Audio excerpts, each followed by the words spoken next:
What's good, everybody? Time for a DL short. Hey, man, have you guys been paying attention to the global monetary system? I know some of you are like, man, what are you talking about, Uncle Saint?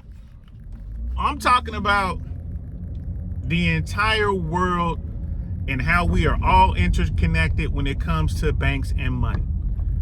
Right? So, I don't know if you guys know this or not, but in the news, there's a lot of talk of recession. Right? And there's some countries right now who are officially in recession. There's been, I think this news was last week, right? The United Kingdom, Germany, and the entire Eurozone, Japan, all in a recession. And in the case of Japan, like Japan right now, they're having the lowest unemployment rates they've ever had in history. And the stock market, the Nikkei, is the highest it's ever been in history. Yet they're in recession. Same can be said about the United Kingdom. Same can be said, I think, about Germany and the Eurozone. They're doing pretty well on paper, but they're in recession. And then there's China. China is going through what they call a deflationary cycle. It's really bad. In fact, it seems that China may even be headed for a depression. Like, it was worse. Like, way worse. And then there's America. And right now in America, we are just fine. If you watch the news, unemployment rates at the lowest levels ever. The stock market going through the roof. It was going crazy. I haven't checked the market. I don't watch the market like that, and I haven't checked the market in weeks. But like, it's going crazy. Hey, so, and America is doing just fine, and we're in an election year. And, you know, whenever there's an election cycle, whoever's sitting in the White House, the last thing they want to have to do is give bad information, give bad numbers on the economy. And they certainly don't want to say that, hey, we're in recession. So I was watching George Gammon today, the Rebel Capitalist. If you guys haven't checked him out, go check him out on YouTube, the Rebel Capitalist, or George Gammon. He has 2 YouTube channels, and he really breaks down the numbers. He's one of those guys, he's one of those talking heads that really gets into the numbers, and he takes his time and explains why he has this take on the economy, why he believes America's headed for a recession. And he shows you charts of how things have gone in the past. Because this is how people try to figure this stuff out, man. No one has a magic ball. No one can tell you what's going to happen tomorrow. But you can look at what has happened historically when numbers looked a certain way. And this is what normally happens. And one of the things that he talked about, and this was a week ago, he was like, never in history has the Eurozone and United Kingdom been in a recession and America did not go into recession. Never in the history of them tracking this thing, right? And like I said, right now, UK, Germany, and the entire Eurozone is in recession right now. So, I don't know. It is what it is. I'm going to do a show today on my channel, DL Saint I Really Want to Know podcast. Please come through, check us out, like and subscribe.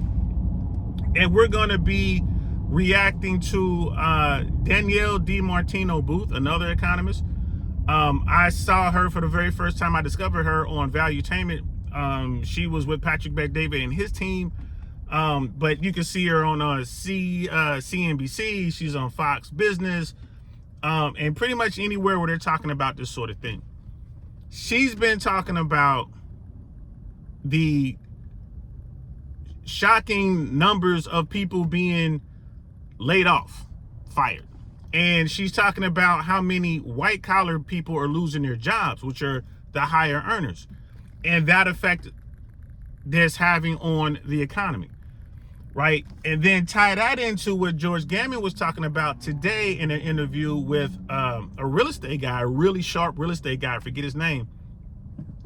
And everyone's talking about unemployment numbers, and unemployment numbers need to stay here. And, you know, they're talking about all this other stuff. But the point George Gammon was making is it doesn't matter if you have a job or not. The US dollar is losing purchasing power because of inflation, because of recession around the world. And you can ask anybody in America, And they'll tell you, like, yeah, stuff costs money. It costs more money to buy eggs than it did a year ago. It costs more money to buy milk. It costs more money to buy healthy food, groceries. Utilities are going up, right? We're coming out of the winter, a really brutal winter for most of America. And even down here in Florida, like, it's been cold. You look at insurance down here in Florida, homeowners insurance, auto insurance, all way up. Way more now than it was a year ago. What does that mean? That means that your money is not going to stretch as far as it did before. And people aren't getting paid money. They're not earning more at work, which is another thing. So you don't have to necessarily be unemployed to have a problem with money. If all of your bills went up and you're still making the same amount of money you were making last year, if not less, because hourly employees are making less because they're getting less hours, companies are cutting back, then you're gonna have a problem paying your bill, paying your car note, paying your insurance, paying your mortgage, paying your rent, paying your credit cards. America is like record levels of credit card debt right now. Record levels. Repossessions on vehicles way up. Money is no longer cheap. Banks aren't lending. Even if you have excellent credit. And if you don't believe me, go online. Apply for a loan. Call your bank. If you got perfect credit, it's not going to hurt your credit. Go ahead. Go ahead and go out there and see what the banks are willing to lend today and at what rates. If your credit is good, they're going to offer you something, but it's not going to be what you want. And if your credit is less than that, if you don't have excellent credit, if you're in the subprime range or even lower, subprime, you're not getting nothing. Which brings us to the buy here, pay here. Buy now, pay later stuff is going on. People are having such a hard time making it through the month that they are going to the grocery store, buying their groceries now and paying later. And that doesn't even show up on your credit report. So the numbers that we're getting for America and their, our credit consumption, the numbers are staggeringly high, but they're even higher when you take in consideration that people are going to places like Walmart and buying their groceries or buying a TV or a computer or whatever. They'll get it today and they're like, oh, we'll pay you back tomorrow at 30% interest or more. We got a problem, y'all. I think we got a problem. A lot of people think I'm crazy. They're like, man, you're just a doom and gloom guy. Everything's great. The housing market is great. Look at look at Wall Street, record numbers. These talking heads also talk about that. They're like, yeah, you can look at Wall Street. You look at the Dow and all these other kind of stuff. It's like, they call it the Magnificent Seven. There were 7 companies that were pushing the stock market up, and that's down to 4. It's like 4 companies that are pushing those numbers up, and the number 1 company is NVIDIA, and that's the people, I think that's the tech people with the AI, and that is like, that stock went through the roof, and that's what's pushing the stock market. You take NVIDIA away from the stock market, where would the numbers be? I don't know, man. That's just what I'm thinking.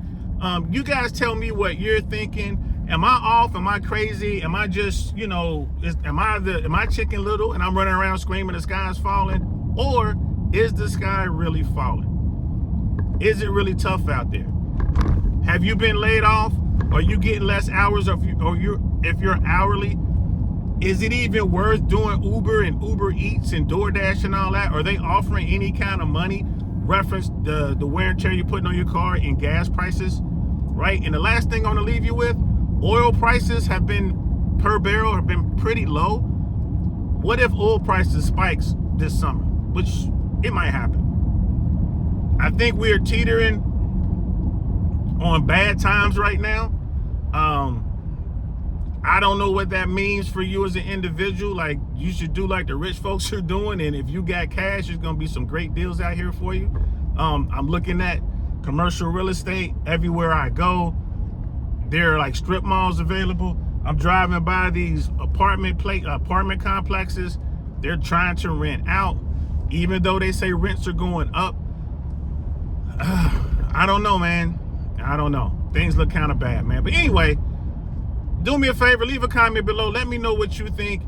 Are bad times around the corner, or am I off here and I'm just, this is just a slight gully and things are going to be better next week? You guys let me know. I'll tell you this though, the White House is going to fight tooth and nail to keep any talk of a recession out of the newspapers. The Biden administration is not doing that well in race against Donald Trump. And I'm here to tell you, they're not going to want any bad news whatsoever. Any bad news whatsoever. So I'm curious to see how they handle this moving forward. I look forward to reading you guys' comments. Thanks for listening to me. I'm DL Saint. I'm going to talk to you later. Peace.